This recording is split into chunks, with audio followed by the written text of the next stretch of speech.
How to build a LEGO train station 2025. No LEGO train city is perfect without a proper train station. You can have the coolest locomotives, but without a train station, is it worth it? Well, today I'm going to build a massive train station for cheap, using mainly pick-a-brick wall pieces. A massive LEGO train station? Well, that's the dream of many LEGO train fans, but few know how to actually build one. First things off.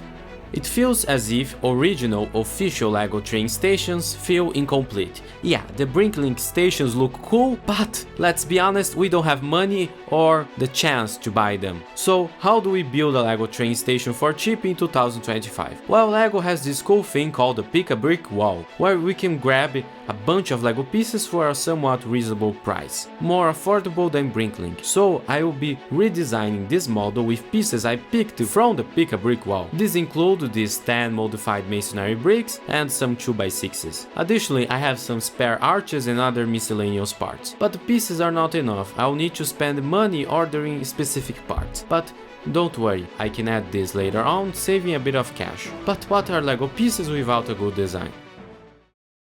So, how do you actually build a LEGO train station? First, let's take a look at our site. I want to build my station in the middle of my LEGO city, next to the central square. This will require the replacement of my beloved small yellow train station. While I enjoy it, it became far too small for the trains this city is receiving. But don't worry, I have the perfect spot for it in the city. Now, how do we design a LEGO train set without breaking the bank? Well, here's where BrickLink Studio comes into play.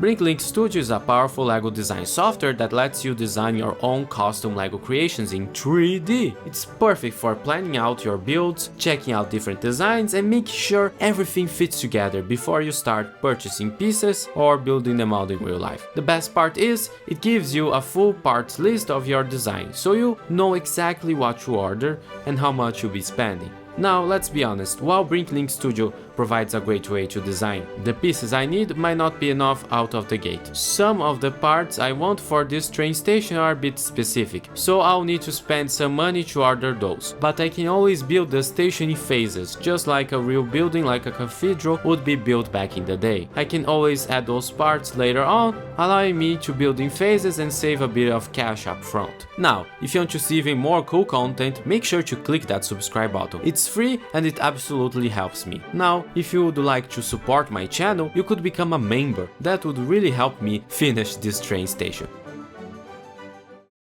Well, first we need to understand the rules about good design, harmony and proportions. Proportions are the relationship between the small parts and the whole of the model, and harmony is how the parts interact with each other. These rules are not new. In fact, the Greeks and Romans used them far before our mothers were born. But how do you figure this out? Well, it's quite simple. Even a child could do it. Start with a reference. For your model in real life, this would be like a column, a base of a column. But for LEGO, we already have all the answers laid out. The studs are a perfect proportion module, and creating space here is like creating a musical melody. There's a bit of experimenting and messing around, so I built this mock-up with the pieces I already have. It showcases the proportions of the system and will serve as inspiration. So let's finally talk about the station I am building. It is divided in 3 equal parts like a sweet melody. It features a 10 color scheme accented by sand green. Let's talk about some specific details. First are the arches. These are prefabricated LEGO parts, so it has to work with our proportion system. Classical architecture is based on beginning, middle and ending, so you'll see these themes repeating again and again. Another fun detail are the dentils. Dentils, as the name implies, are basically teeth in a facade of a building. The windows are laid out in a 2x2 configuration, creating a center line and drawing your eyes inward. At the top we have the entablature, or the grand finale of our building, with the dentils. At the top the building would be crowned by a large roof. Unfortunately, it costs a bit of budget, so it won't be built in real life for now. You know that the current state of the economy is not the best, so this will have to be a faraway dream into the future. And there are also some technical limitations with how I'm going to do the roof in the middle, since I want the 3 parts to be a bit taller, larger and more prominent as opposed to this middle section. But it's somewhat realistic while ambitious. Architectural projects often start with grand visions, many never fully come to life as originally planned due to budget constraints. Take for instance the train station Júlio Prestes in my hometown. It was originally going to have a massive roof on the top, but it never got built. In fact, the architect became so angry he sued the state government because of that. But going back to our Lego train station, why build one in the first place? Well, this train station is inspired by great 19th century train stations. Back then, trains were a new thing, so architects didn't quite know on where to take their inspiration from. So you'll see all kinds of cool ideas. For instance, Penn Station, the old one, the good one, is actually inspired by Roman baths and basilicas. My station is inspired by Beaux Art architecture, lots of cornices, ornamentation, and a somewhat French look.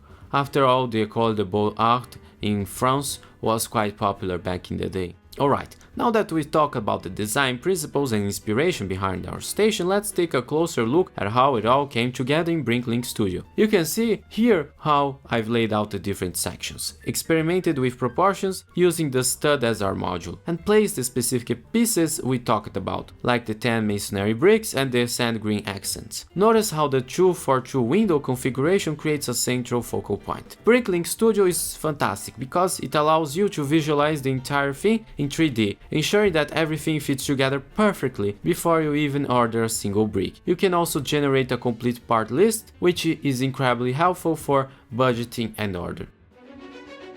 At the center of the model we have a clock.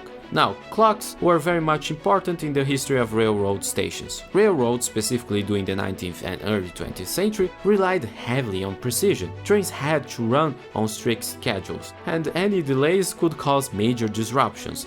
The clock at the train station was the central point of synchronization for both passengers and railroad staff. Also, the clock serves as a central focal point of the model. The interior also features a coffee shop, as I am cannibalizing the train station from the Lego City tram. Don't worry, I'm keeping the tram alive, just removing the station. This will allow me to save on parts. It also gives some cool destination display.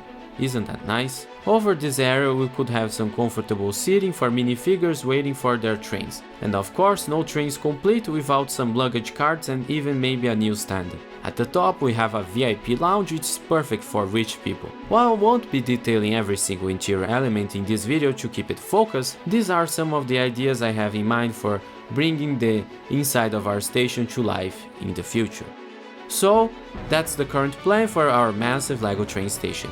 I've covered design principles, inspiration, and even a glimpse into the interior. I hope you stay up to date to see what's coming soon. Now, will I be sharing this model BrickLink? Well, no. Here's why. This model is not fully optimized, it's quite personalized. As so, there are a lot of 1x1 pieces, since that's what I have. It's also not structurally optimized, since I only have 1x4 pieces and 2x6s, and the math doesn't add up. But it's not something that I would like to share to the whole world. Maybe in the future, if the demand is there, I will redesign this model to be more cost optimized so you could build it too. There we have it folks, a massive Lego train station built with Pick-a-Brick pieces in 2025. Now if you want to see even more Lego trains, well, I have just a thing for you. Click this video on the screen right now.